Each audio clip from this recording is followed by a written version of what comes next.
So again, good morning. We have some pretty nice rain reports from around the county this morning.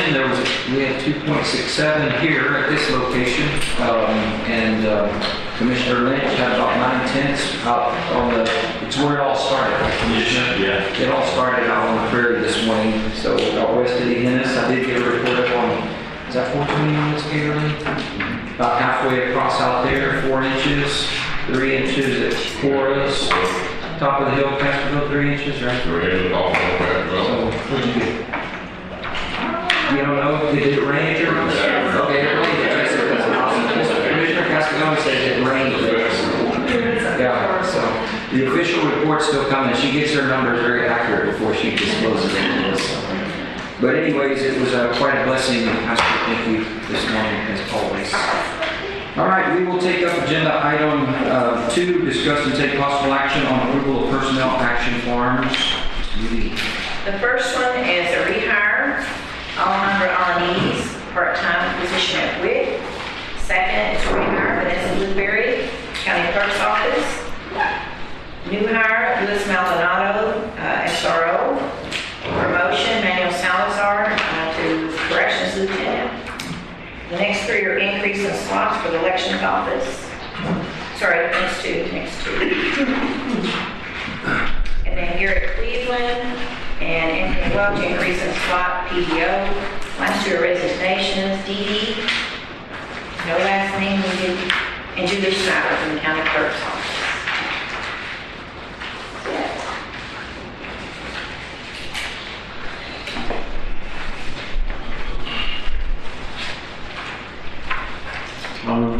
We accept the personnel action forms. Second. Have a motion and a second to approve the personnel action forms. Any other discussion? All in favor, aye. Aye. All opposed, same sign. Motion carries. Item 3, County Auditor Monthly Report. Good morning, Commissioners. In front of you, you'll have the June of 2024 monthly report. And also, the next page, you'll have the beginning balances as opposed to prior year where we're at. We're along the same lines. And the next page will be your cash report at the fund level. You'll see a comparison between May and June and any changes that occurred within the month. And we'll mark up the pay off.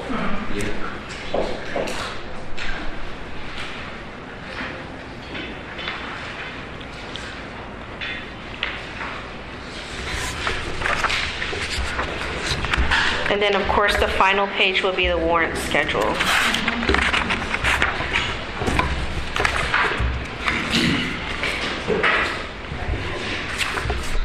So just so I'm clear, Ruby, on the previous page, where the balances are, the column to the far right that says June 24, that's the balance as of the beginning of June. The beginning of June. Yes, sir. Yes, sir.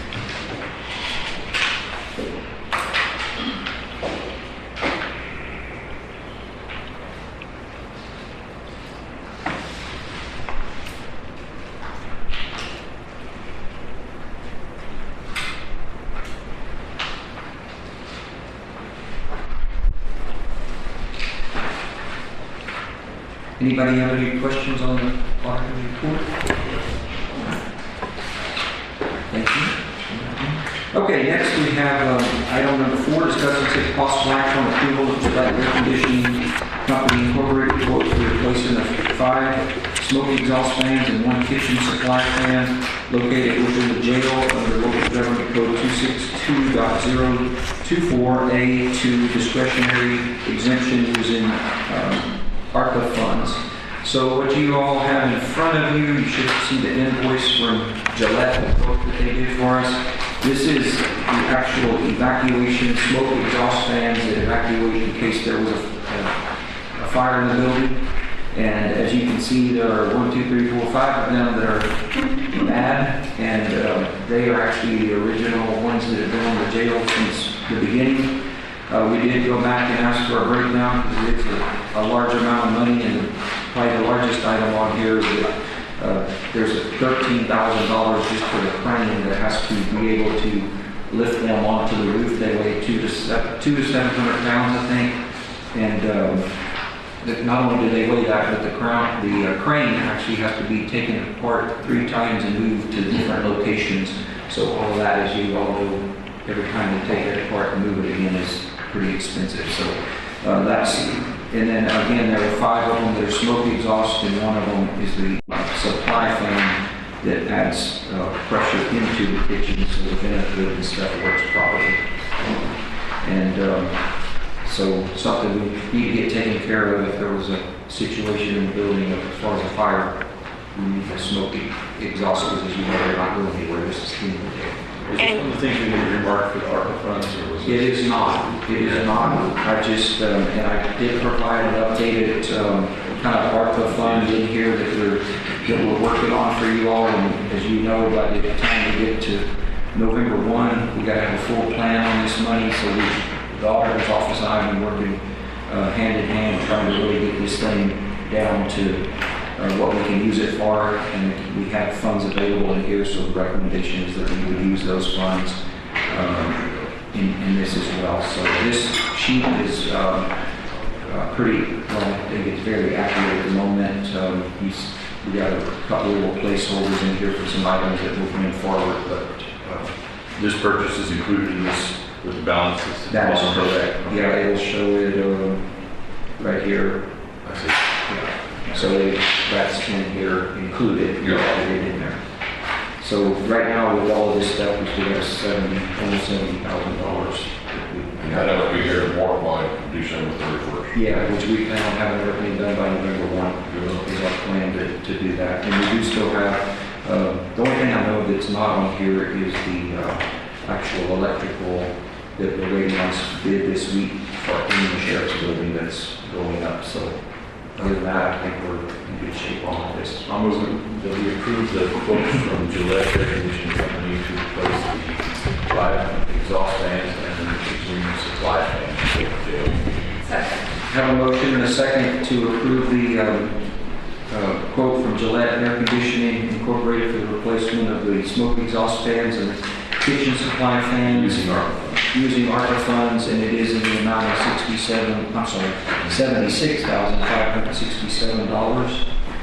Any other discussion? If I may, Judge, that's why we're asking for the discretionary exemption We need to put that in there. because of, yes, because of the amount over that, it's over that $50,000 threshold. So we did consult with Maggie, and we're using 262.024A2, number 2, as that discretionary exemption, which is attached in your packet, and it is to an exemption for an item necessary to preserve or protect the public health or safety of the residents of the county. And because of that, to protect the jail, and we needed to use that exemption.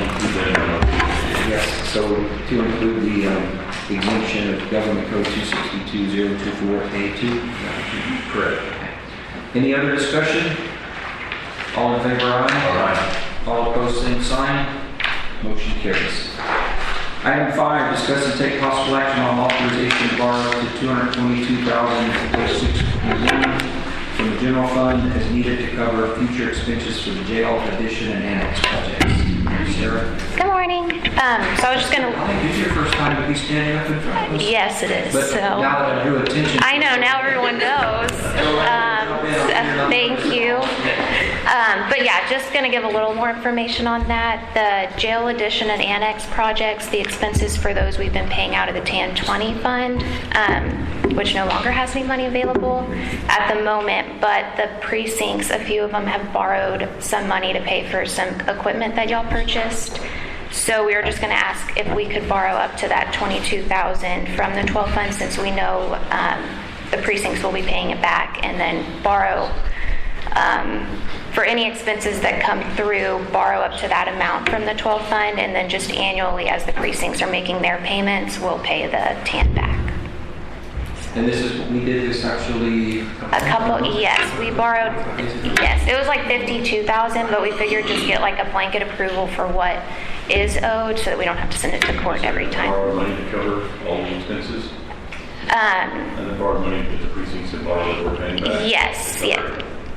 But well, y'all are paying, the precincts pay back in March annually, so just every March as y'all pay back, we'll pay the 12 fund back. Is that to cover everything? Yes.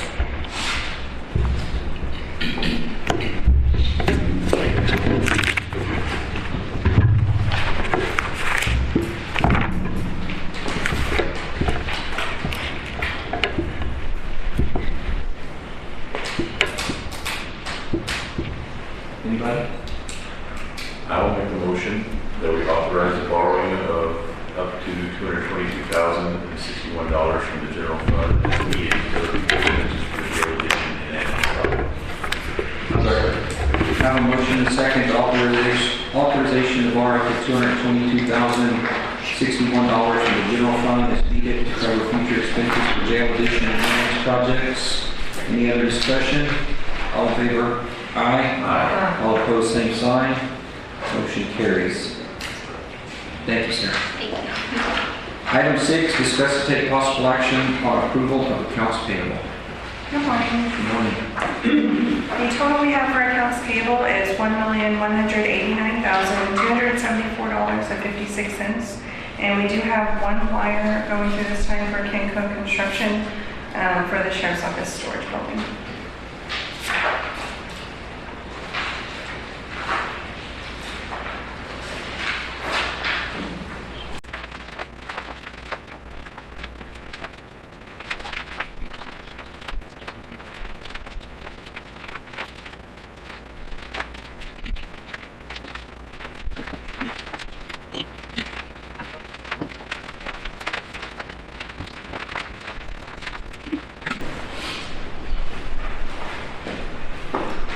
I will move that we approve accounts payable with the exception of the 51 fund, which is DA forfeiture on page 11, and the 97 fund restitution on page 12. Second. I have a motion and a second to approve the accounts payable with the exception of the 51 and 97 funds. Any other discussion? All in favor, aye. Aye. All opposed, same sign. Motion carries. Item 7, discuss and take possible action on approval of disbursement of funds since last Commissioners Court meeting. On May 30th, we paid utilities, fuel, and dental claims in the amount of $19,882.74.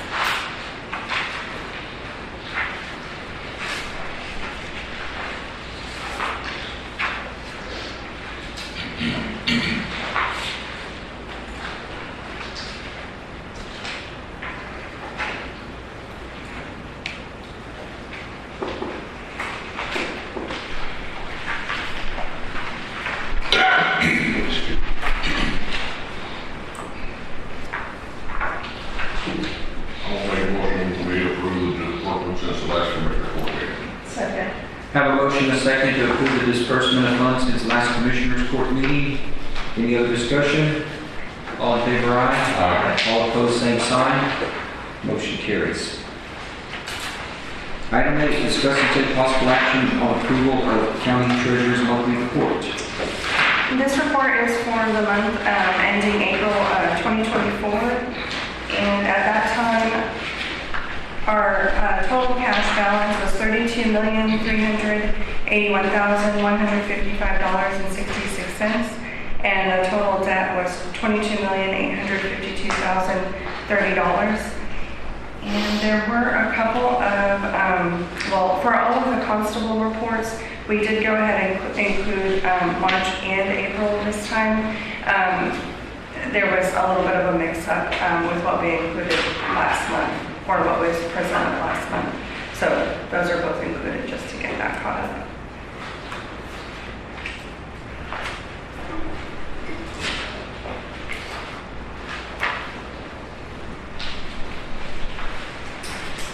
Make a motion to approve the county treasurer's monthly report. Second. Have a motion and a second to approve the county treasurer's monthly report. Any other discussion? All in favor, aye. Aye. All opposed, same sign. Motion carries. Item number 9, discuss and take possible action on acceptance of approval of the proposal from Texas Association of Counties for property insurance coverage 2024-2025 And are they already on with us, or? Don anybody on? Gray said he was on. He said that it was, I'll go ahead and just start on, if they come on, fine, but, so Don Gray is our consultant that looks over this on our behalf every year, and he was planning on being on the call, and then Ernesto Galindo with TAC also planning on being on it, but you do have a letter in your packet, and I'm just going to hit the highlights of it because it kind of explains the differences and where we are. So, general loss, they kind of talk about that we are still running a 275% loss ratio, which is extremely high, and it's all still from when we did all the roof replacements from the hail. Fortunately, the loss ratio is still not being considered in the pricing. They're not even taking that into effect, which is what the first paragraph talks about. Exhibit at the bottom of the first page, the premium is increasing by $41,943 as compared to the expiring premium. That is a 25% increase. In that, though, the things that drove it it's actually replacement cost values, and most of that, we went from $88.4 million in values to $113 million in value. So that's where the increase is 28.69% is our amount of values, but we went up in 25% in premium. The major ones there were the courthouse went from 21 to 27 million, and the jail increased from 15 million to $25 million. And then we also have a couple of other additional buildings that are in there.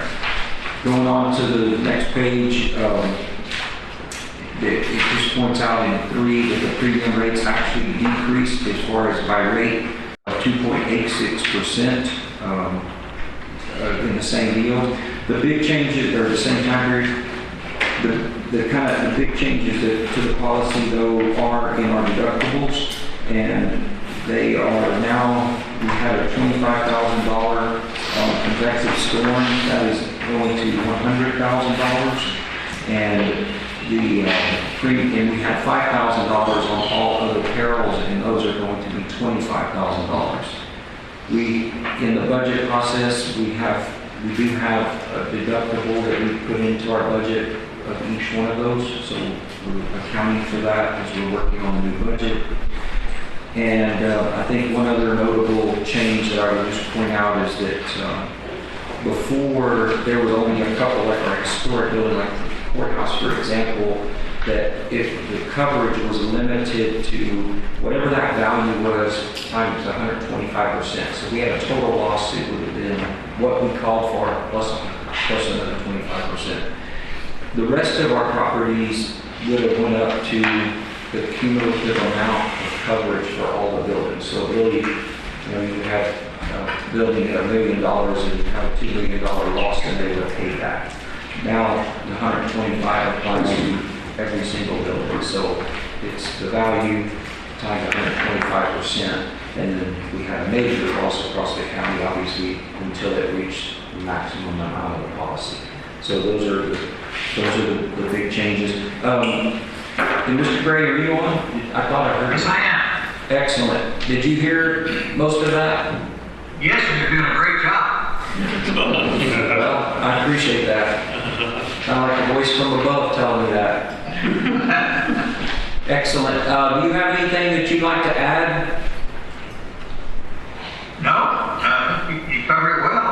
Okay. And I do see also that we have Ernesto Galindo. He's on. Were you able to catch all that conversation, Ernesto? No, Your Honor, I was trying to log in. There was difficulties from the road, but I just came in. No problem. Just for the record, I did very well, is what I was told. So that's the important part. So. I'm sure you did. Thank you. Okay, Commissioners, do you have any questions? Any questions of Mr. Gray or? I think what we're seeing is just kind of normal across the whole industry. It's getting expensive to have insurance and expensive to be in business, and that's where the both are. That's a fact. a motion that we go with Mr. Gray's proposal and approve the proposal from TAC for the property insurance coverage for 24-25. Second. Have a motion and a second to accept and approve the proposal of Texas Association of County TAC for property insurance coverage for 2024-2025. Any other discussion? All in favor, aye. All opposed, same sign. Motion carries. Mr. Gray, Mr. Galindo, thank you all for your showing up this morning. I'll leave the call now, thank you. All right, thank you all. Yeah, did you have something else? Thank you, Judge. Yes, sir. Oh, I just wanted to, I was in another commissioner's court, that's why I couldn't come in earlier. I just want to thank you for the opportunity to continue to service Medina County, and also to let the rest of the court know that I will be servicing Medina County moving forward. As you know, Mr. Victor Ubalya retired last April, and I am currently servicing the Panhandle counties, but I have requested to move to the Southwest Territory, and I look forward to working with Medina County for the years to come. Excellent. Well, give us a good gift and give us a 25% discount next year. I'll see what I can do. I bet you will. Thank you. Appreciate you. Thank you very much. Appreciate it.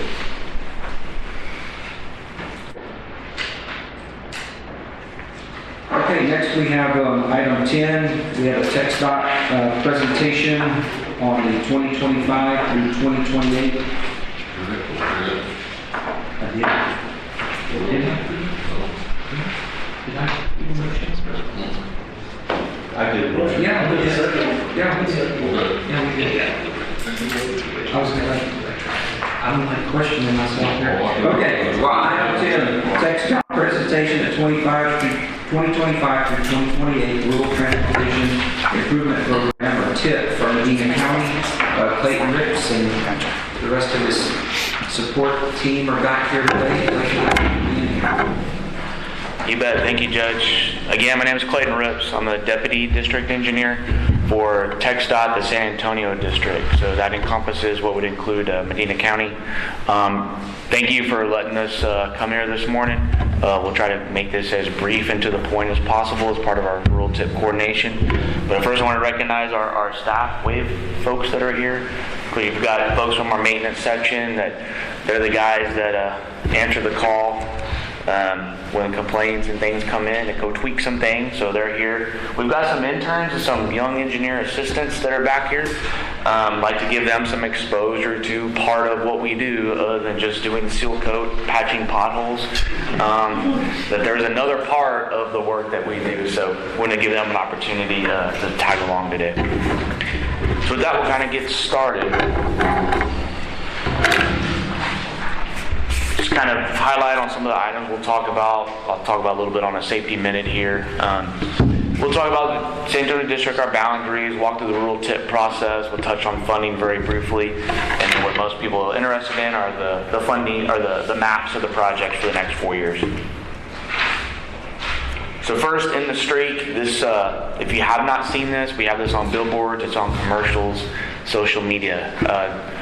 The goal is to end the streak of deaths on Texas highways. So since November 7th of 2000, in the state of Texas, on TxDOT roads, interstates, highways, farm to market roads, county roads, city streets, there's not been one day where someone has not died on a Texas roadway.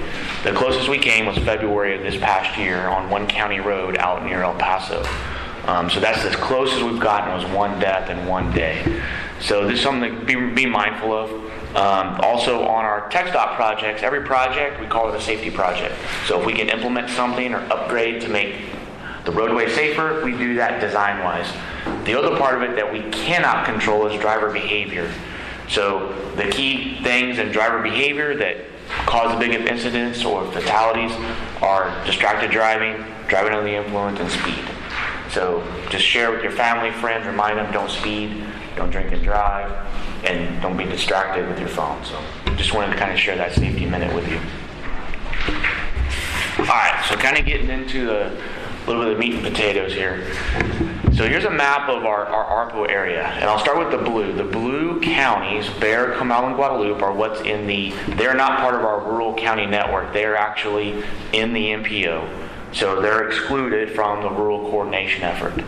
Medina County, if everything lines up, portion of it will be blue, which will be part of the MPO come September most likely, and then all of Kendall County.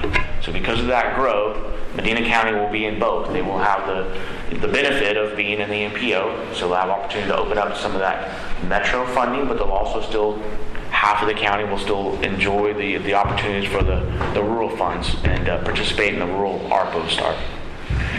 The blue line that's kind of outlining some of the counties is the San Antonio district. That's our boundary. So Gillespie County and Karnes County are not part of our district, but they are part of our ARPO, which Judge Lutz sits on, so he gets to interact with the judge from Gillespie County and Karnes. And Uvalde is the other one that's part of our district, but they're not part of our ARPO. They're not part of our rural judge community. So what is ARPO? So it's basically a rural planning organization where there's not a set of they don't get funds per se, but they do have the opportunity to work with TxDOT, with the other judges, to lay out strategic priorities, which is what we've done for the past 10 years. So we kind of collect the feedback from when we come and do these workshops, or come and do this every other year with the commissioners and the judge. And so we kind of weigh those options, and kind of line up what projects we can work on and when, and then we work to line up what funding is available to implement some of those projects. And I'll touch on some of the ones that have been done in Medina County through that process through the years. Connecting Texas 2050. So you probably have seen this in emails or on Twitter or Facebook. But Connecting Texas 2050 is the 50-year plan basically in the rural parts of Texas. The things that they want to hone in on are what they call performance and strategic measures. So performance are like safety, implementing like cable barrier. You've seen the cable barrier that we've put all along Highway 90. So the goal across the state is anywhere you have that grassy median, getting in some of that cable barrier. That's kind of one of those statewide initiatives, part of that plan. Preservation, that's rehabilitating roadways. Seal coat, preserving them, preserving the assets. Mobility, that's where we're looking at where we need to add lanes. Where do we need turn lanes? Where do we need an overpass? So the mobility side is trying to look at strategically where do you need to expand roads or build new roads. Connectivity, that's expanding and providing that connections from, say, Hondo to Castroville or from Lytle to Devine, improving the connections of those roadways to get people from one community to the next. Economic vitality, that's another important one. One of the biggest things we always hear about that's on our list to kind of work through is frontage roads, additional frontage roads out on 35 in southeastern Medina County. They'll help economic growth. They provide that connectivity for those communities. And then stewardships. As public servants, we want to be effective in utilizing, when we do get those funds, that they're going on good projects that help with different functions of the needs of the roadway, whether it's preservation, safety, expansion. We just want to be good stewards of that money, and it's not going into waste on a roadway that does not need it. This slide is kind of a confusing one, but it's kind of the one they'd like us to share statewide. The big blue box is that 2050 plan. So that's 25 years of these long-range projects from a statewide initiative. A good example of that is some of you participate or have sent in on the US 90 corridor study from Van Horn to Beaumont. That study is part of that connecting that 2050 plan. So that plan looks at US 90 and the needs all across the state. From that, you start going, okay, what do you need in different areas? So you start in that plan, and it has to work down into the little smaller squares, if you will, to where you can start doing some projects and getting funds to them. So that's a good example of what this slide kind of is trying to tie into. The orange, the statewide transportation improvement plan, the STIP, and that's basically kind of what we're here for, is the STIP. Those are those projects that you get them fully funded in the next 4 years after you kind of work through this program.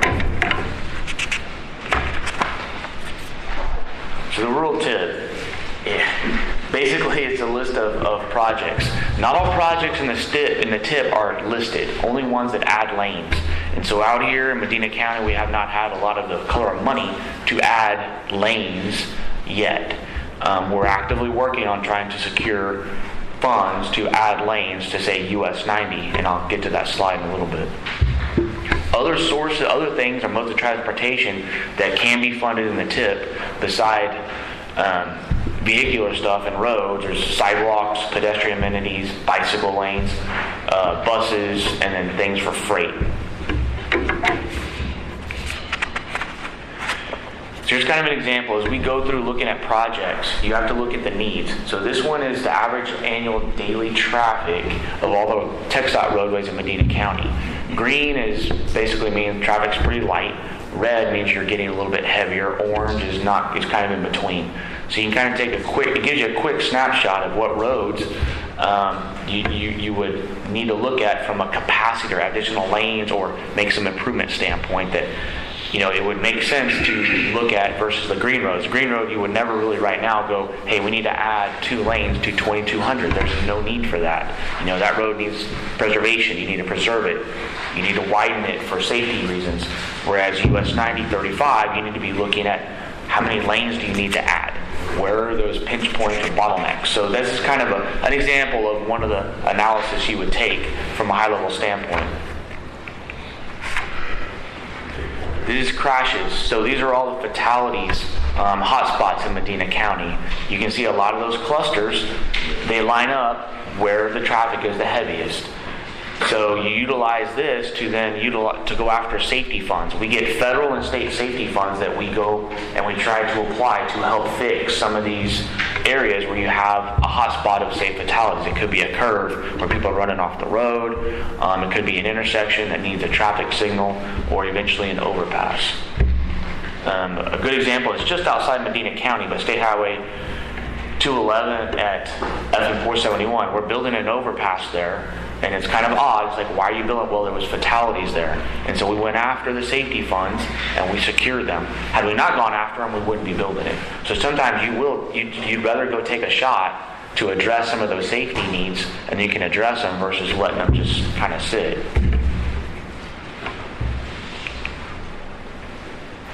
So kind of how the rural TIP impacts you. So part of this today is to get feedback.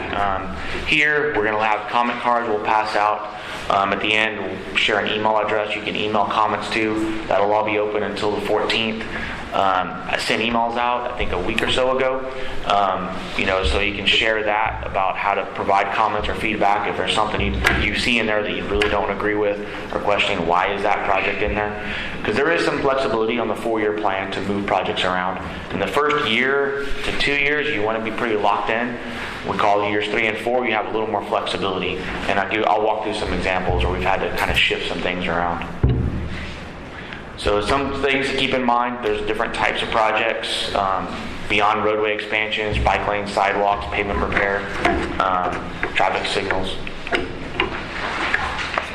So here's just a snapshot as an example of projects from the outreach that we've done for the past 10 years of projects that have come up that we're able to either implement or we're looking into from a design standpoint.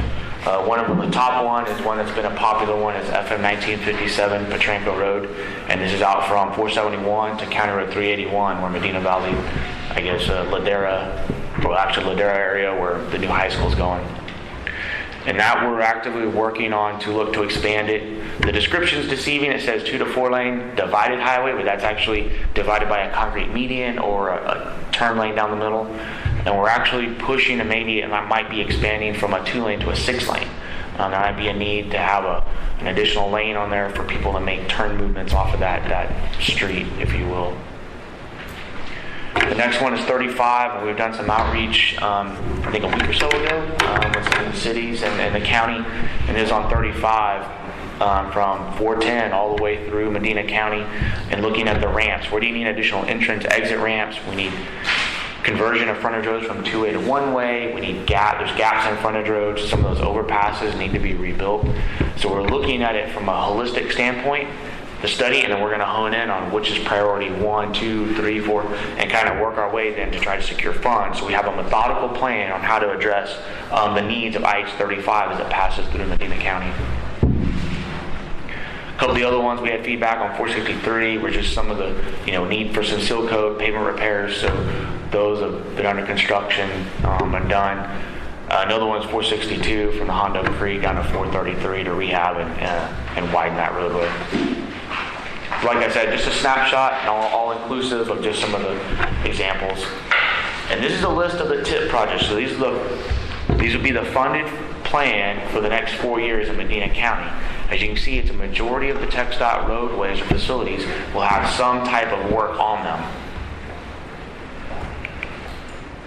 And I'll kind of walk through briefly on each of the years and just highlight some of the different ones. The one that I highlighted on this one at the bottom was in Castroville. This was a unique pot of funds, and this is not construction money, but this is an example of projects that you can get funding for, to where they're looking for what they call active transportation, which is looking for connectivity for sidewalks and bicycles through and around Castroville as an example.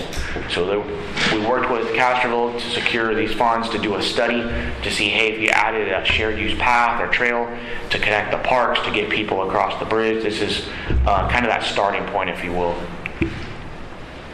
Then we go to our fiscal year 2026, highlighted. We have a bunch of seal coats. I know they're not the most popular thing when you see them on a roadway utilized because they're a little louder than an overlay per se, but they're essential to preserve that roadway. They're just part of the maintenance plan. They play a key role in keeping those roadways in better shape if you did not do it, because we just do not have the funds to overlay every single road in our 12-county district. So I kind of highlighted the bottom two, 462 from US 90 to 532. They're north of, coming out of Hondo. And then another rehab on 462 over by Bentley Crossing. Kind of jumping to FY27. Here you kind of see one on US 90. This one we've had is a good example. We had to push back. This one originally we were trying to get it out the door in April of 25, but due to cost and the needs to rebuild the whole hill as you're coming down US 90 there, down the hill into Castroville, and it'll require additional retaining walls to be built. So we've had to push that one back as we want to get our feet under us to kind of get that job designed correctly. So that's a good example of one where we've got some flexibility. We just had to move it back because we just could not quite get it ready for when we wanted to get it done.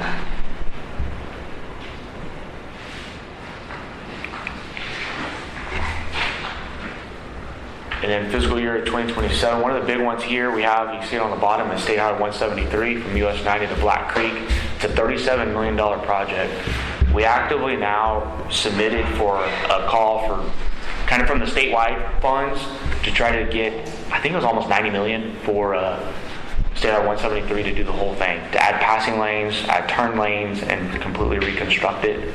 We'll find out probably at the end of June if it was selected or not from the UTP. But at the very least, we have this targeted for a $37 million rehab to get one, to methodically work down 173. We know $37 million isn't going to do all of it, but it's going to at least get the ball rolling in that direction.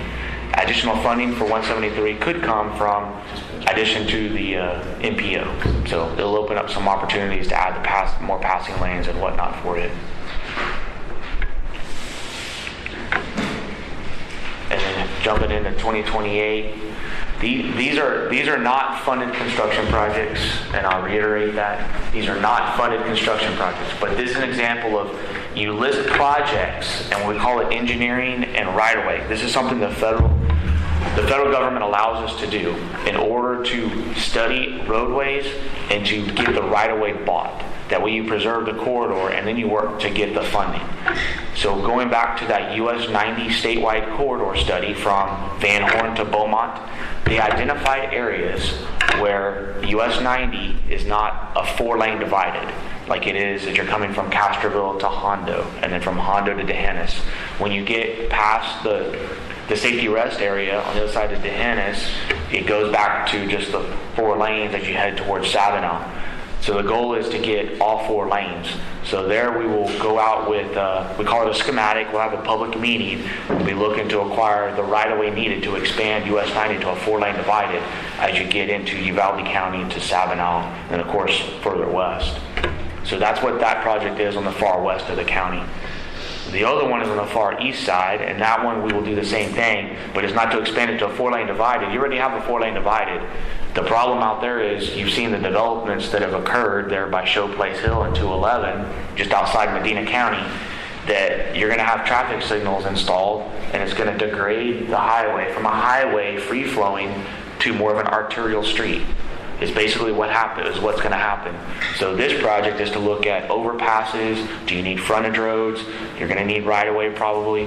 So probably within a year, you will see some public meetings in the pastoral area from 471 South out to State Highway 211 to look at expanding that to some type of a highway facility with overpasses of some type. So not funded, but the study to do that and the money to buy the right-of-way would be. And that's why we have to list it in the tip, because then it gives us the full authority to go buy the right-of-way in advance. And in that way, as we secure funds, maybe possibly through the MPO, we could go build one overpass at a time or do something to kind of get that project built. Funding. So there's 3 kind of funding sources. We have federal funding, we have state funding, and of course there is some local. Local funds is voluntary, where sometimes it's passed through. It's maybe a developer pays the county or a city, and then they implement a project jointly with TxDOT, and we mix state funds with it. So it just shows that there's opportunities between the 3 funding sources. Of course, Texas is, for the federal funds, Texas is a donor state. For every dollar we send to Washington, we only get a percentage of it back, I think 60 cents. So we get 60%, the other 40 gets distributed to the states that are, they're not donors, they don't generate enough revenue to do that, like the Dakotas is a good example. State funding with Proposition 1 and Proposition 7, we've had a good flow of money coming in for projects. So if you drive in the San Antonio area, you see a lot of big construction jobs. A lot of that is from the state funds from Proposition 1 and 7. Proposition 1, they're showing it tailing off in 2027. So there's going to be a little bit of a slowdown and a dip from some of the state funding sources. So something to kind of keep an eye on the next legislative session. So kind of where are we in the rural process? We're about kind of almost in that tail end. So it's one of those from the interactions we've had with either commissioners or the judges or the cities through the past 2 years. You kind of hone in on that plan, also weighing in the needs of the roadways for the seal coats, the preservation, the rehabilitation. You kind of get to this plan for this 4-year plan. Is it set in stone? It's not set in stone. So we kind of move forward, we get it adopted from a statewide level, and then like I mentioned, that first year kind of is locked in. After that, we have some flexibility. So there could be some projects in year 3 or 4 that maybe are less of a priority, and some other jobs may come in their place, or they may be tweaked if you change the scope of what you're doing on those projects. So how to provide comments or feedback, a couple different ways. You can mail this in. There's an email address for Yvonne De La Rosa. She works at our office in San Antonio that's collecting all of that. Some of you worked with Darcy Chapoul through the years.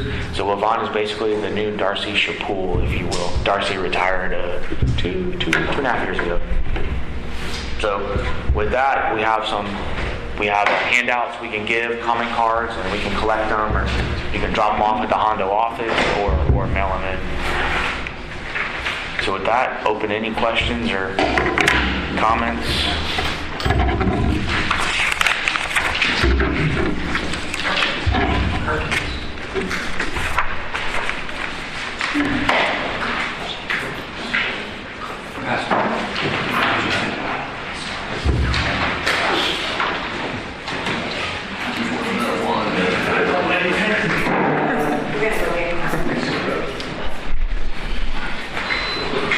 Any questions?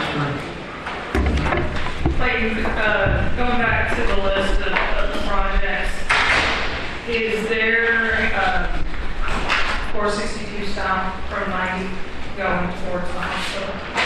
Is that one? Yes, that's the one. I think we're going to the County Road 532. Okay. The challenge there the challenge with these rehabs is that when they were scoped and you did that estimate 2 or 3 years ago, and you get out there, more falls apart, so you're just going, man, those estimates are going up. And then so when they go up on one, then you got to go, okay, some project has to bounce out. Because that 4-year plan, say you have $100 million $100 million is you're capped out, right, basically. So if a scope goes up on one by 10 million, well, that means a $10 million project has to move out. That's kind of how it works. So that's where some of these projects, when I say some of them have to move in years 3 or 4, it just becomes what they call it fiscal constraint. Like, we'd love to be able to bring all the projects in at once, but we just physically are constrained in that 4 years to only have X dollar amount in there. And they do that from a local level for San Antonio, but they also do it statewide. So statewide, we're busting at the seams right now. Like, we had to move one of our big projects. We have it ready. We have the design done. It's fully funded. And we wanted to try to let it in August, but they're not letting us because they're over physical constraint in the state. It's just kind of a federally mandated kind of budget, if you will, that you can't exceed. So 462 is probably one of those that's going to hit that. It's going to go up, but then we're going to have to go, okay, what do we do? Because that one probably, you look at the drainage. Do you need some sidewalks on the other side, especially when you're getting past the H&E over there, to connect kind of some of those neighborhoods through there. So, but yeah, that's on there for a plan. I think on 462, talking about 462 going north, I was just at a function there last week. Right there where they put the new bridge in, are you familiar with that? Mm-hmm. Is that this district or is that Van That one was ours. That was us. Is ours? Yes. Because I'll tell you what, y'all got those bad roads in there. From that point home, about the worst I've ever seen. Yeah. Yeah. This is that big little road. That section is on the list to be redone past that new bridge. It is. We have a broad job that just let for one stretch up there, and then we have the other one from Bentley that's on there as well. My question is on 462 again. As it looks like, unless I'm reading this wrong, that in 25, fiscal year 25, you've got 462 from US 90 down to 2200, which is to seal coat and pavement marking. And then the next year, you're going to rehab and widen that same road. So we're going to seal coat it, and then it kind of, that's one of those where at 462, it probably will move back a year, because of some of that. But right now, it's on the plan for the Silco plan to kind of hold it together, right? And so you kind of work through that. That buys you some time because the other 462 costs may go up. The US 90 is a good example that it was 17 million, but it's not near enough to do what we needed to do. We're actually, US 9 is a good example where we're going, okay, we can't rehab all the way through Castroville. Let's get the hill done and let's rehab where we absolutely need to. And then let's just do like spot base repairs and then do an overlay through the rest. If that makes sense. So you try to balance it out. So that 462s, those would be some that I would just keep an eye on that we may have to do some shuffling, rescoping there. But what you pointed out is really one of the good challenges, I guess, we have. Yeah. But we just have a lot of needs in Medina County because of the influx of traffic and increase in truck traffic. The quarries, do a lot of damage to a lot of these farm market roads that were not structured to handle those daily loads of trucks coming in and out. The Microsoft facilities are putting a lot of strain on some of the roadways that we have that were not set up to handle, that much truck traffic every day. So. Your seal coat, how much time does it buy you before you have to rebuild it? Well, 173 has been seal coated, 12 times? Yeah, I don't find that. You get to the point, you do get to the point where your seal coats are 2 inches thick, and then you've got to come back and mill, and then, yeah. So I think we're seal coat cycle 3 years, Jules? Yeah. And very fortunate, Jules Dinsmeyer is like renowned in the state. Like he's been all over the state for his knowledge on seal code and understanding it. They love him. They ship him around all over the state, because he's one of the experts. So.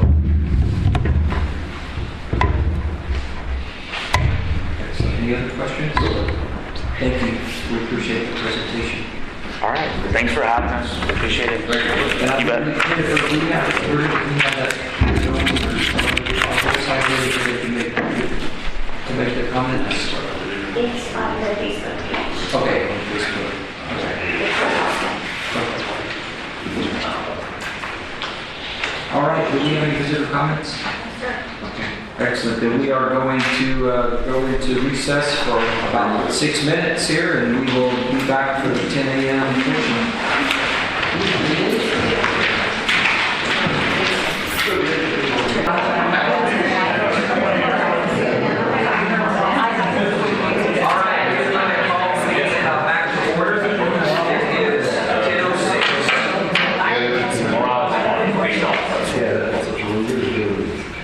So our first, we're going to do agenda item 12, which we have some retirement presentations. We'll do a retirement presentation first, and then we'll go straight into item 13, which is presentation of service awards for our county employees. So, Ms. Linda, you going to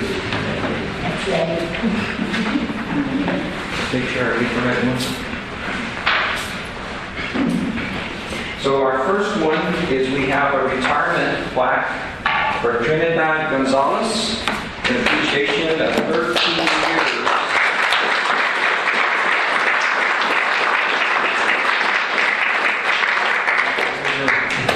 Congratulations to you. We appreciate all your hard work and your dedication to the county, and I hope you enjoy your retirement. I see it didn't take you long to get rid of that county shirt. I'm on for that thing, so I'll let you hold that and we'll get a picture right there.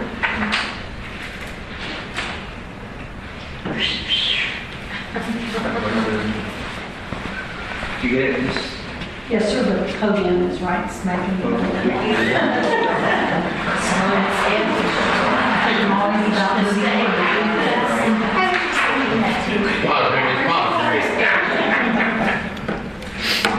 Excellent. Congratulations. Would you like to give a speech? Well, I'd just like to say thanks to Commissioner Lynch, Foreman Clay Patterson, Bobby Torres, who were over there helping us. Everything they can do for us, they were over there all the time, helping us. And let's just say special thanks to Linda, Olga, Casey, and Angie. They were over there helping us when we needed help. I appreciate it. Thank you very much. Excellent.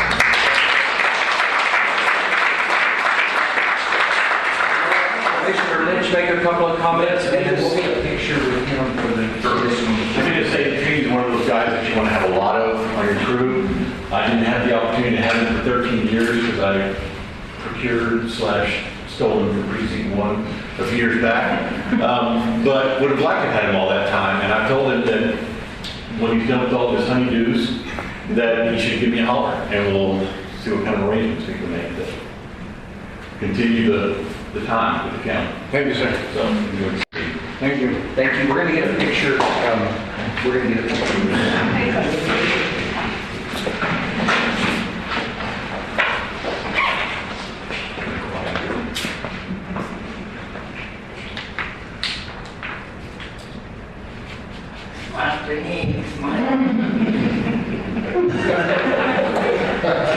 Otherwise.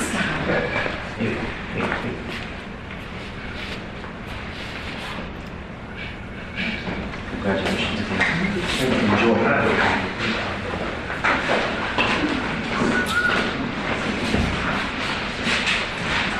All right, next we have some service awards, and the first one is for 15 years, and I don't think Tracy Spinks, he's not here. Is he off shift? Working nights. Okay, he's working nights right now. One of our deputies, 15 years of service for Tracy Spinks.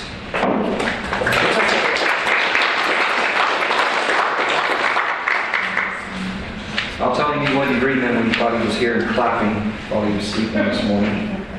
The next one is for 15 years to Ascension Rodriguez. He couldn't make it, Commissioner. Excellent. Congratulations.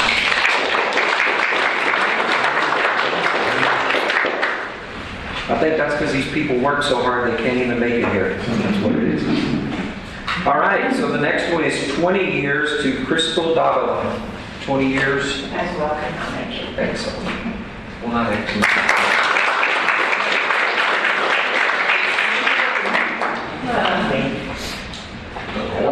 We have 10 years for for Kevin Langley, Lee County Sheriff.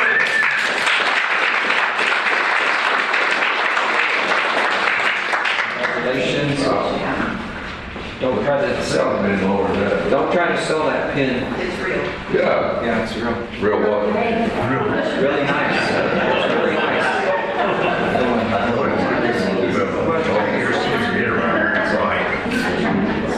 There you go. I'm just thinking, being difficult right here in the middle of this one. Is it? Oh.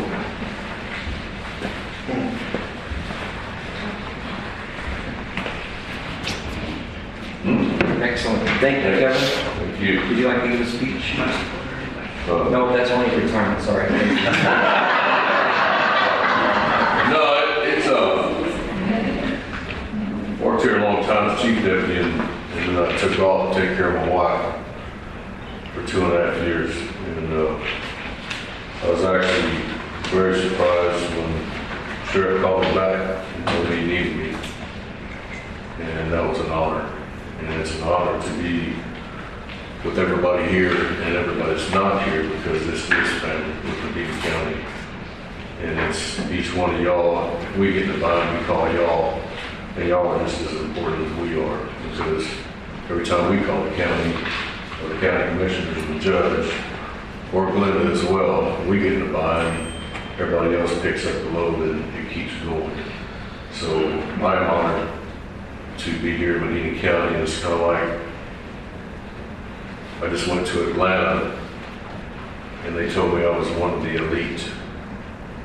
And that's what I tell people working for Medina County, because you can look at all the sheriff's office anywhere in the state of Texas and we are the elite. We do a lot more than what most counties do as far as deputies. Our deputies are deputies, investigators, they're everything.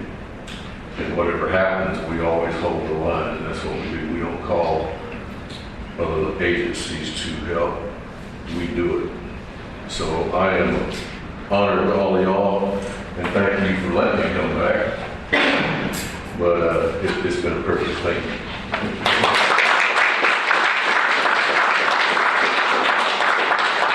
All right, we have 10 years, Leticia McLaren. I knew I saw her. Good morning. Congratulations.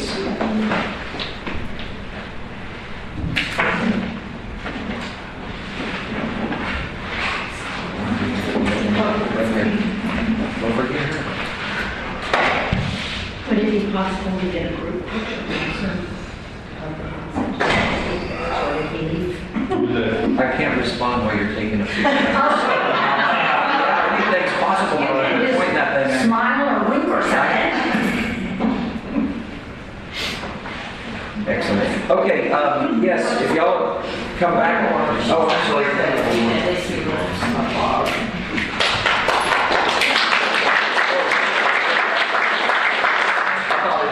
An applause, and we haven't even said the person's name, so. All right, the last one is also 10 years for Juanita Silva, and she is not here either, but congratulations to Juanita. Come back up, we're going to get a group picture with the board. So. You want to service award? Well, we have the service one, I'm sorry, retirement was separate, so just. Yeah.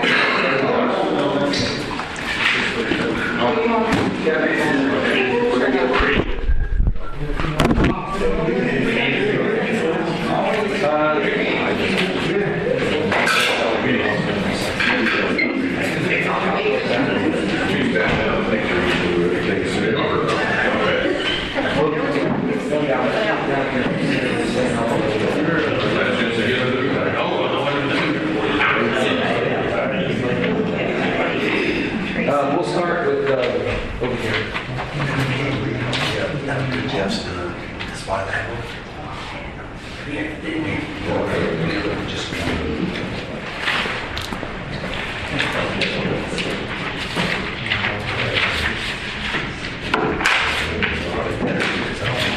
Thank you again, I appreciate it. Thank you.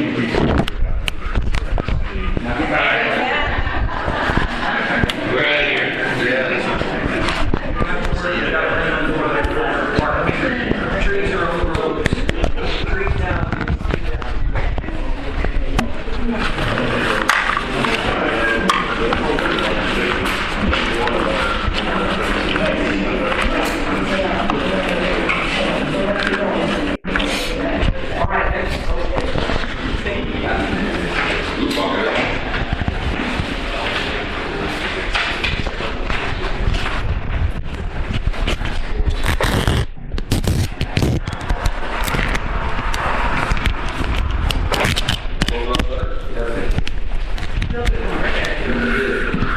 All right, next we have agenda item 14, update on docket.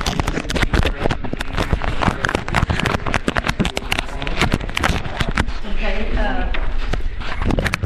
Judge had asked me just to kind of give you an update on the article that was in the paper probably 3 weeks ago, I guess it was, on the minimum size for ag land had changed.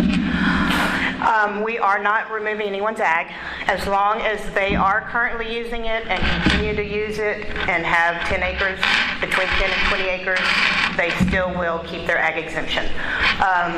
We cannot just remove it.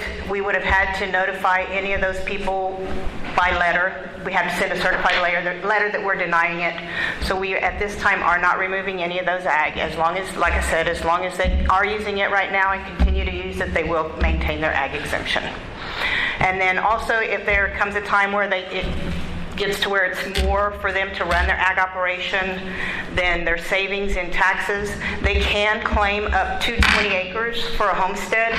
So what that does is it caps it 10% every year on the value. So it is some savings if they get into a bind where they can't afford their ag operation. There still is some savings for them as long as they have 20 acres and can pay with their homestead. There also is a new law that just came into effect. It's called the circuit breaker law, which the judge asked me to touch on. It now caps any non-homestead properties 20%.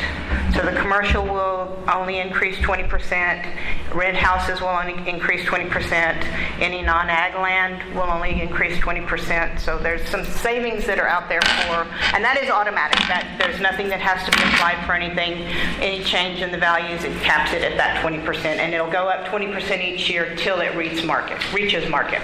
And the same thing with the homestead. It goes up 10% every year till it reaches the market value, and then it caps it at the market value. Is the ag exemption staying at 10 or is it changing to 20 but being grandfathered at 10? We're transitioning to 20. Okay. So there will be a time as new buyers come in and so forth that it will be harder for them to qualify under 20 acres. Okay. But as of right now, anyone that has 10 acres and also 5 acres, because 5 to 20 acres, they can qualify for bee production. So there are some people who, if they have 5 acres and want to do bees and produce honey and so forth, they can qualify that.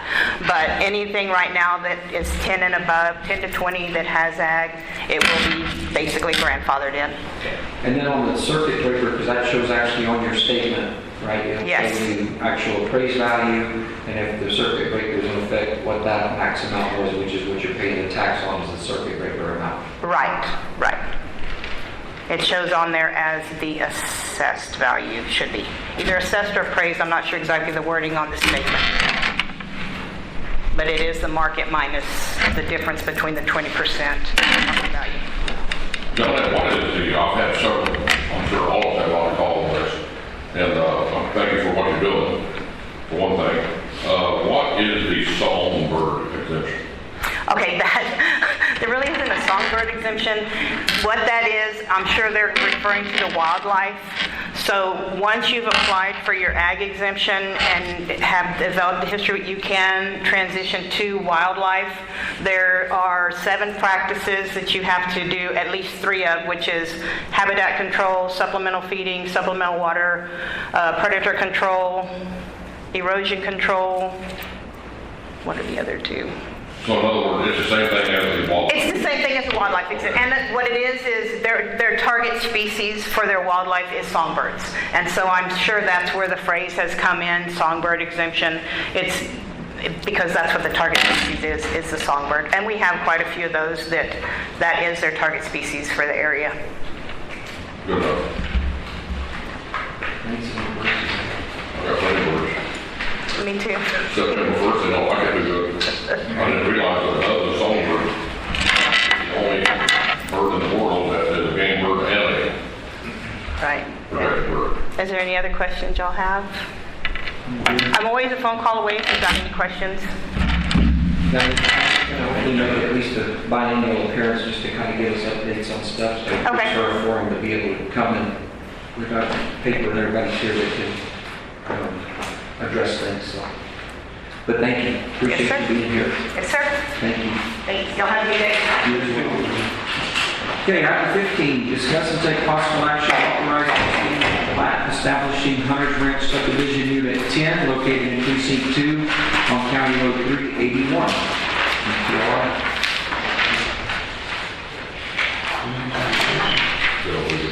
You got it?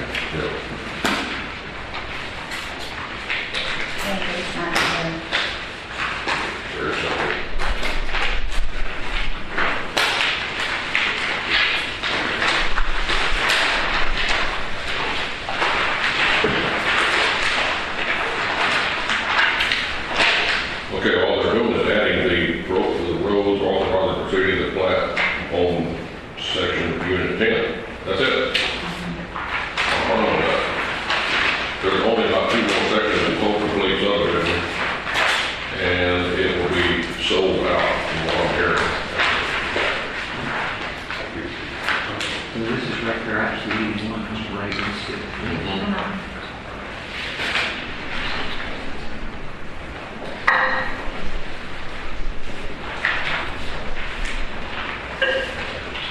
All the authorizing proceeding of the plat. Second. I have a motion and a second to authorize the proceeding with the plat establishing Hunter's Ranch subdivision unit 10 located in precinct 2 off County Road 381. Any other discussion? All in favor, aye. All opposed, same sign. Motion carries. Item 16, discuss and take possible action on acceptance of construction bond GM 206299 for Hunter's Ranch subdivision unit 15C located in precinct 2 on County Road 381. I will make that motion that we accept the acceptance bond, construction bond for Hunter's Ranch subdivision on unit 15C. Second. Motion and second to accept the construction bond GM 206299 for Hunter's Ranch subdivision unit 15C. So, quick question, I'm just, quick glance at it, showed $47,300. It's just little short streets of what it is, and this one here, it was automatically put into the city of San Antonio. All this is in the code for San Antonio.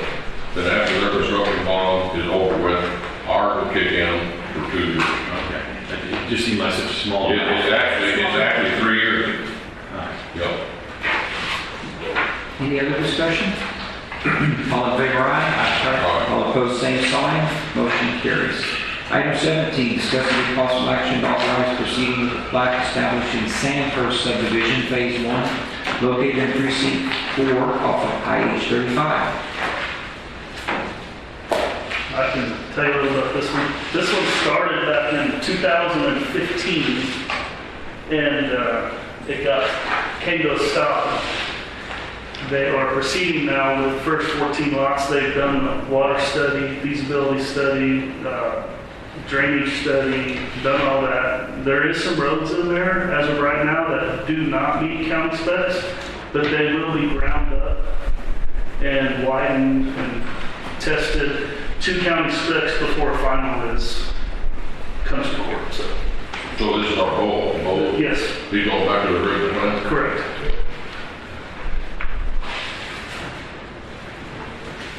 Malone, you want to add anything to it? No, I'm just going to comply to those rules and regulations coordinated with the commissioner and ensure that those roads are updated to the current standard as we discussed with the commissioner. And then we're going to have a nice, beautiful subdivision with proper regulations and the POA and all that. Okay, on our last conversation on the water end of it, there was some water tested and it came back drinkable, but it had salmonella in it, or had salmonella in it, more or less cow manure. And this is going to be on the plat be recorded, it has to be treated. Oh, yeah. We talked about that. Yes. Yes. That these people are going to know what they're drinking. Well, what we're going to make sure is that every well that is being drilled is going to have the maximum sanitation standards complied with. And Yeah, I can understand that. Needs to be done. It needs to be planted like we talked about. Yes. That these wells, if they come back contaminated like he claimed they were, the test the deed, it's gonna show that these wells are contaminated and it's your responsibility to treat them. Yes. We are approving the financing for every well that is going to be drilled. And it's gonna be a proper rule subdivision. Yes, private road subdivision. Make this agreement on that. Yes. So because this Shows county. Shows county roads. Yes. No, it's gonna be. We have a different sketch, I don't know how that one made it up there. Yeah, because this doesn't look like. This is all I got. Yes. This This is just a sketch drawing, preliminary, it's not final. Okay, because that's not what it says on the agenda. Yeah. It's just proceeding with the This is plat. proceeding. This is how we're doing. Yeah, no more preliminary. Yeah. He's choosing to do the preliminary. Okay. So, Because this is phase one, you have a copy of the overall. yes. 500 bucks in there. Okay. Has there been coordination with TxDOT specifically in regards to? Yes, we have a letter from TxDOT. Okay. So they cannot proceed with the next phase until they get another TxDOT entrance. Okay. So, Because if you're doing 500 lots, there's Correct. going to have to be some The- right turn deceleration. yes, they're aware of it. Okay. Yeah, we're not going to do 500. We do, next phase maybe 30 or 35, and then we may do another 40 or 50 or something like that. But eventually you'll get to the end of the completion of the subdivision where you potentially have 500 lots. Oh, no. These are 3-acre lots, and the subdivision is 520 acres Okay. total. So, and then it includes roads, and I discussed this morning, we're gonna have some that are 7 or 8, 10 acres as well, our tracts. So that may end up with no more than 100, 120 total tracts, on 520 acres.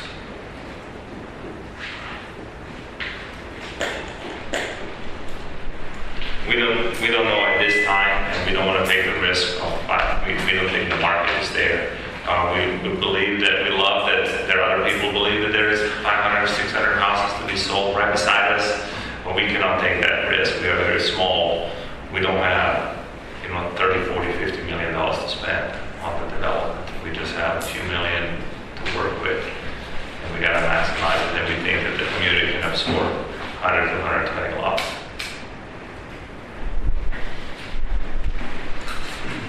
Any questions? Yeah, well, long as you have about the water, that's the main thing, is on the roads. There's really nothing else we can do at this point. As we develop the second and third phase of this project, there may be other considerations and things that will come up and consider a public option for the water. Send it to Westwood.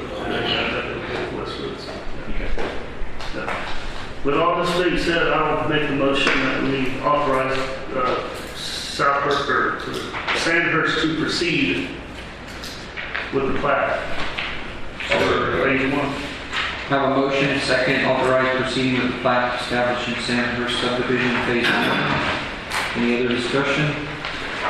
All in favor, aye. Aye. All opposed, same sign.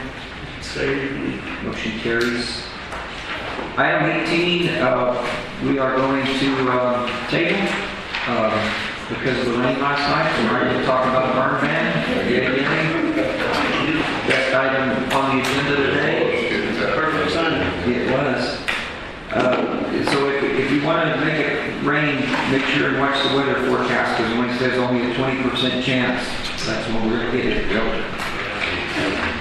Item 19, discuss and take possible action to accept sealed proposal and award lease for wireless internet service provider, or a WISP, to lease space for equipment placement on the communications tower located west of Dunley at 646 County Road 4514 in Hondo, subject to lease negotiations and future court approval of the formal lease agreement. We did put out request for proposals and did receive one back, and you have that in your packet, which came from Sago. They beat the things that on here that we had asked. Oh, I'm sorry, I thought that was, I must have my copy. I apologize. So we received one, and I'll just hit the highlights. Annual lease payment will be made to us of $2,400 a year for a 3-year term, fund and complete the engineering. So an engineering study, which is, they have a company that they'll pay for to come in and check the tower for load ratings, wind ratings, all those things, because we're adding equipment to make sure that it's not detrimental to the tower. That's from them. They'll provide proof of liability insurance for any tower climbing work, etc. They'll also remove any unused equipment that we would have up on the tower at their expense while you're doing tower climbing. There are some antennas and stuff up there we don't need anymore. It would help with that wind load. Gave them some limitations on no more than what the equipment can weigh and how far up the tower. The higher you get up the tower, it's premium space. So this caps, they can't get over 150 feet above the ground. And then also that at no charge to the county, they will provide internet service at the location, which is kind of our end game, and that is for us to be able to carry back. Is there power with the system we already own and operate in the county? We can then, what's the temperature of the building and things like that. So we have failures out there, if the power's down, we know that. Notifications to the phone in.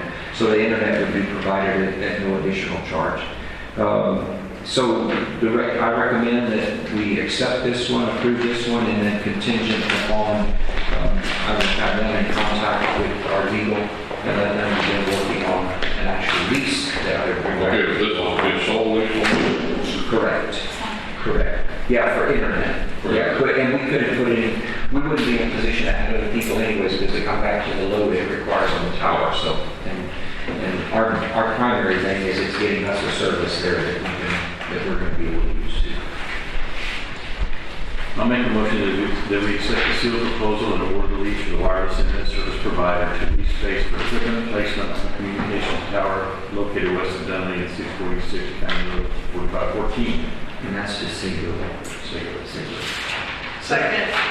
Have a motion and a second to accept the proposal and award release for wireless internet service to Sago, and that it would be subject to lease negotiations and bringing it back to the court for final approval. Can you give me the spelling of that, please? SAGO? S-A-G-O. Yes.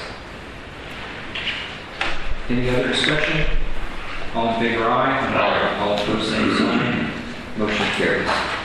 Item 20, discuss and take possible action on approval of an engagement letter from Keel, Brown & Hill LLP conducting the outside audit for fiscal year ending September 30th, 2021.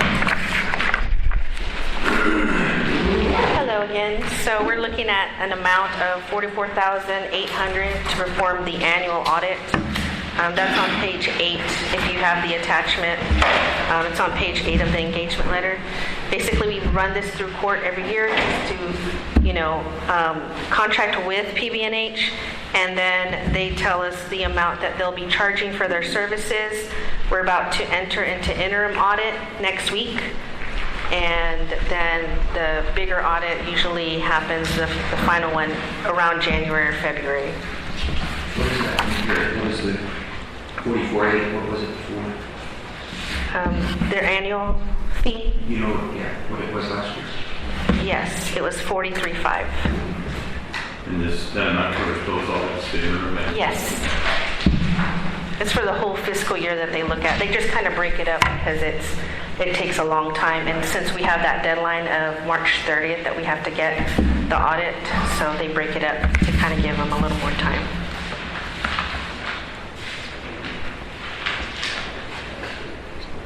I'll move to approve the engagement letter from Keel, Brown & Hill from the outside audit. Have a motion and second to approve the engagement letter from Patil, Brown & Hill for the outside audit. Any other discussion? All in favor, aye. All opposed, same sign. Motion carries. Item 21, discuss and take possible action on authorization to submit a grant application for the Bureau of Justice Assistance for fiscal year 24, State Criminal Alien Assistance Program for the Sheriff's Office. This is an annual that we do. It's not a very big amount of money. I think they told me $7,000-ish maybe annually, and part of the 22% of that actually goes back for the administration of the grant. But this is for us to be able to offset like housing and stuff, housing like a criminal alien or something, that it helps offset expense at the jail. It's not a lot of money, but it's a little offset. It's a grant. So, yes. Authorize the grant application for Bureau of Justice for 2014 State Criminal Alien Assistance Program. Second. I have a motion and a second to be authorized to submit the grant for the State Criminal Alien Assistance Program. Any other discussion? All in favor, aye. All opposed, same sign. Motion carries. Item 22 is a public hearing to receive comment from the public regarding adopting traffic regulations under Texas Transportation Code 251.1575, prohibiting the use of the road for certain vehicles, no through truck traffic on County Road 484 and County Road 4514 in Precinct 2. And this is a public hearing, and so I will open the public hearing at 10:37. And do you want to just read it? Yep. As far as first? Okay, this is just a short road. It's about 0.6 of a mile long, and then it goes into Bear County off of 471 South before you get to the Medina River. They're cutting through this traffic instead of going down to the red light on the state highway and turning on the red light where they need to.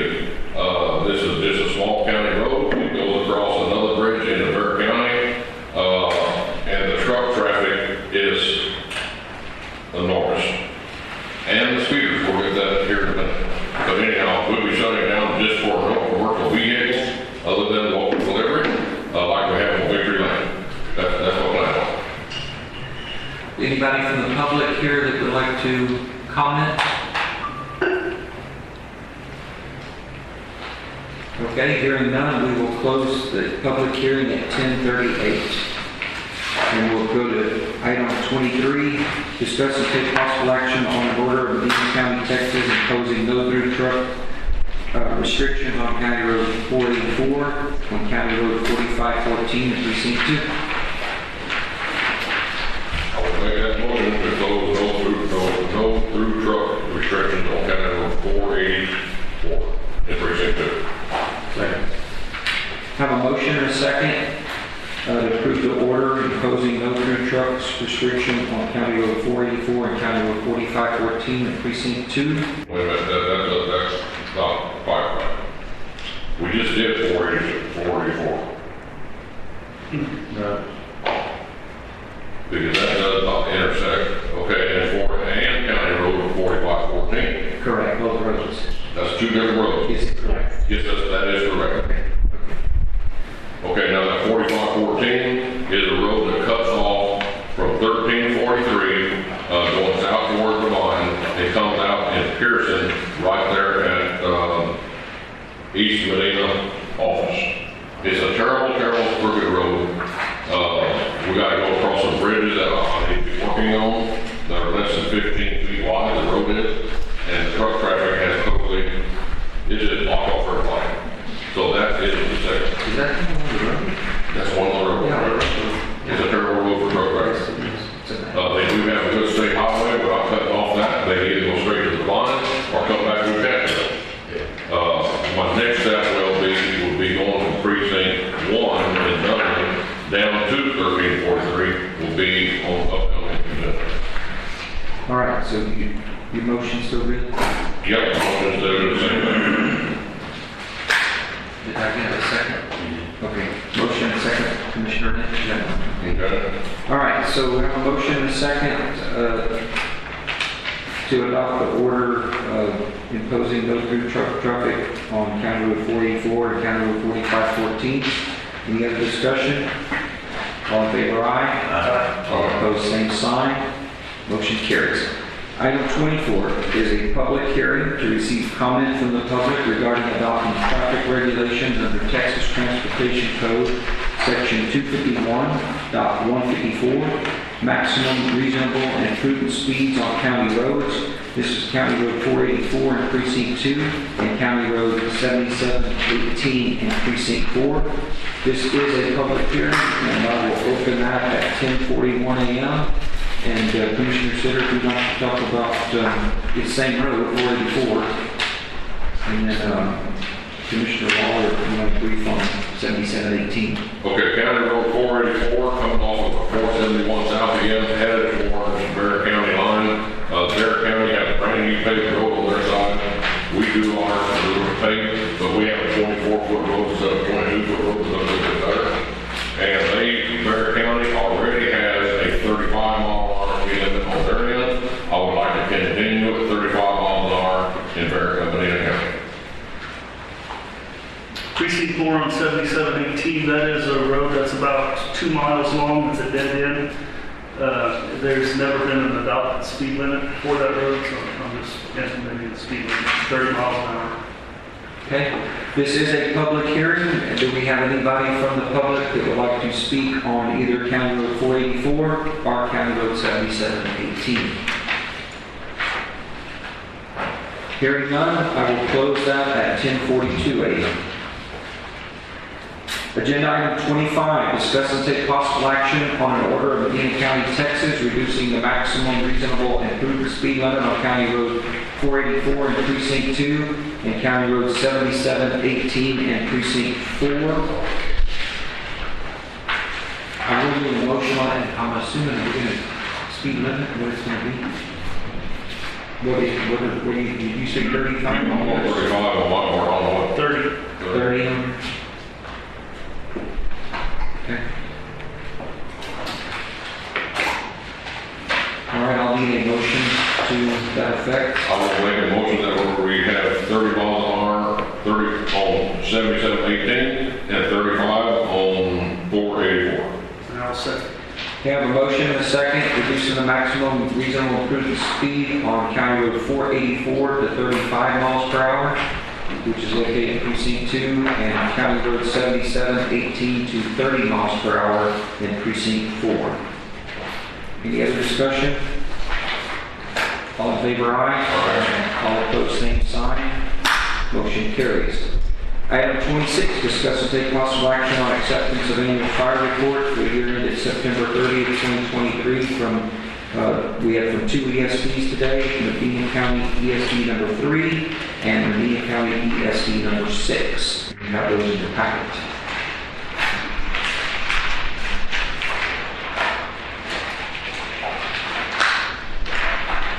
I will make a motion that we accept the annual financial reports from the 2 ESD 3 and ESD 6 as written from their office. Second. Have a motion and second to accept the annual financial report from ESD number 3 and ESD number 6. Any other discussion? Yes, I would like to thank all the people for getting these things in. I believe now we have them all in, and it's the first time in my... We're missing one. Oh, We're missing 5. we're missing 5. We're missing one of them. But usually we have 4 or 5 of these every year. We're getting a whole lot better. My 14 years, we've never had it down to 1. So we're getting better. Thank you all.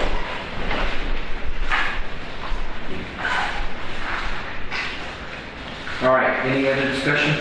All in favor, aye. Aye. All opposed, same sign. Motion carries. Item 27, court member announcements. You may attend. Of course. Thank goodness we were right. We really needed that.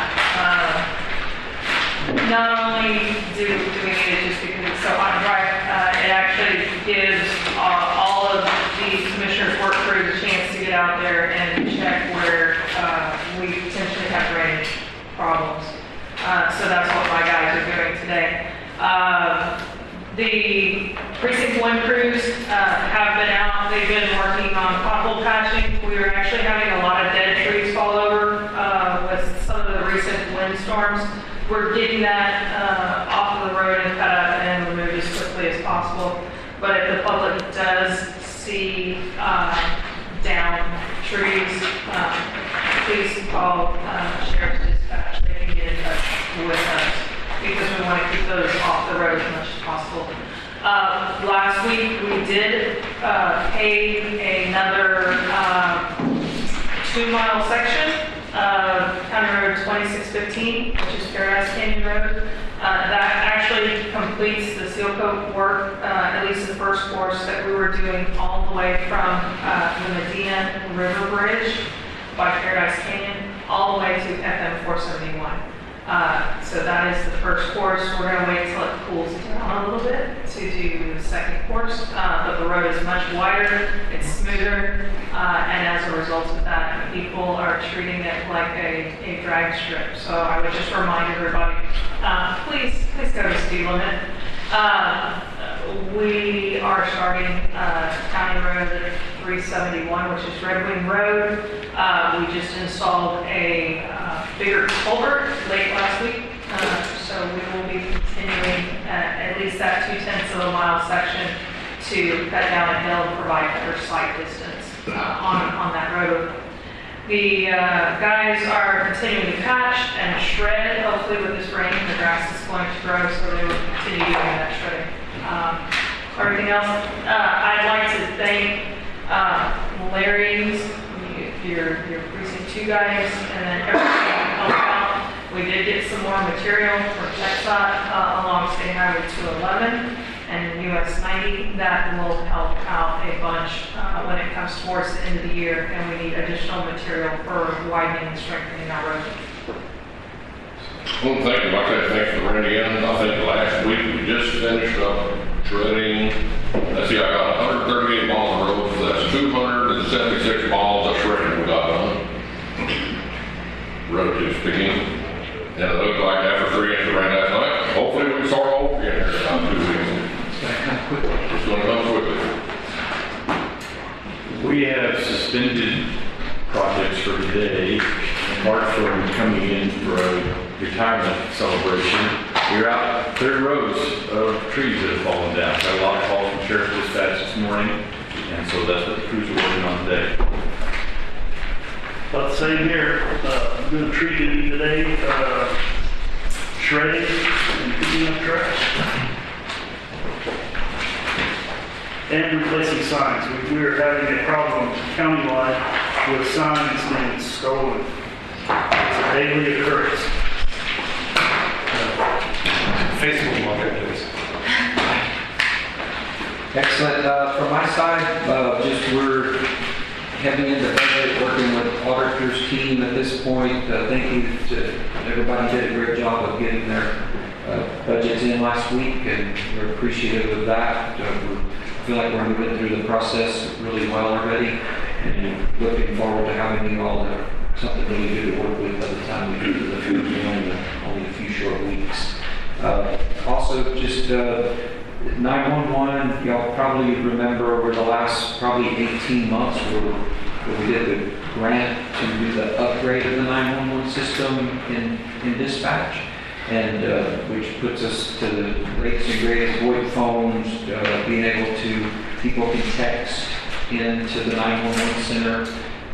We had 3 911 seats in there, but when we built it, we built 4 locations, and this also added a 4th seat, so now all of those are fully functional, so that is up and running. As of last week, they had just a couple of, as you always do, minor glitches they were working through, but it is up and going. So I think that's really it. Like I say, it's budget time. Everything else, just a reminder, we do have the meeting. Our regular meeting did get moved. What was the date? 24th. 2 weeks from today, the 24th. The court will be at conference, and so that is the one we moved to a July 1st meeting, as a reminder to everyone. And then finally, I waited all the way to the end to save the best for last, but thank you, Mayor Cook from Divine came today and sat through our meeting, wanted to check it out, so appreciate you all being here from Divine today. So thanks for having us. Appreciate it. Thank you, appreciate it.